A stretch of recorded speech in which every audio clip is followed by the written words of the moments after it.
আমি যেহেতু টিকটকে ভিডিও বানাই, সেক্ষেত্রে সবাই আমাকে জিজ্ঞেস করে আমি কখন টিকটক করি, কিংবা আমি সারাদিন টিকটক নিয়ে বসে থাকি নাকি। কিন্তু ওদেরকে আমি বলতে বলতে ক্লান্ত হয়ে গেছি। একটা টাইম থাকে যখন আমি সাজি, আর তখন অনেকগুলো টিকটক ভিডিও বানাই রাখি। যখন ফ্রি থাকি আমি তখনই টিকটক বানাই, তার বলে এই না যে সারাদিন টিকটক নিয়ে বসে থাকে। যেমন ধরেন এখন স্নান করে আমি হচ্ছে যে রেডি হইতেছি হালকা পাতলা, এতটাও মেকআপ করতেছি না। তো দুপুর টাইমে যখন আমি কলেজে যাই না, তখন আর কি ভিডিও বানাই। আর যখন যদি রাত্রে ফ্রি থাকি, আই মিন বিকাল টাইমে কিংবা সন্ধ্যার টাইমে, তখন বানাই। যেহেতু আমি অনেকগুলো ভিডিও একসাথে বানাই রেখে দিই, সেক্ষেত্রে আমার 2-3 সপ্তাহ আর কোনো ভিডিও বানানোর জন্য সাজতে হয় না কিংবা ভিডিও করতে হয় না। মজার ব্যাপার হচ্ছে যে আমি এখন জামাটা চেঞ্জ করে আসলাম, সে আমাকে কালো লাগা শুরু করছে।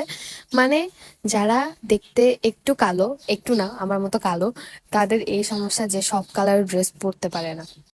তারপর এই তো টিকটক করার জন্য আমি পুরো রেডি হয়ে গেলাম। দেন কয়েকটা টিকটক করে আমি হচ্ছে যেই মেকআপ আছে সেই মেকআপেই থাকবো সারাদিন, মানে দুপুর থেকে রাত পর্যন্ত, তারপরে মুখ ধোবো।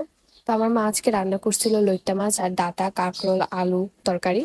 তো দুপুর টাইম টিকটক মিকটক করে আর কি খাইতে চলে গেলাম। সাথে শাকও ছিল, আর কি শাক এটা আমি জানি না, কারণ শাকের নাম জিজ্ঞেস করলে আমি কোনোদিনই বলতে পারবো না, কারণ শাকের প্রতি আমার কোনো ইন্টারেস্টই নেই। খাওয়া দাওয়া শেষ করে টিচার আসছে, টিচারের কাছে পড়তে বসলাম।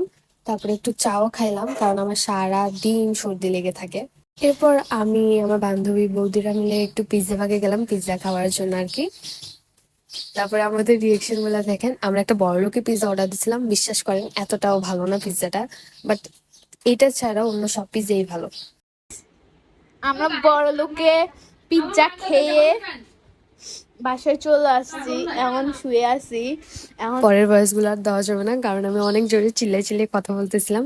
তো আজকে এই পর্যন্তই। সবাই ভালো থাকবেন, সুস্থ থাকবেন, আমাদের কথা মনে রাখবেন। বাই।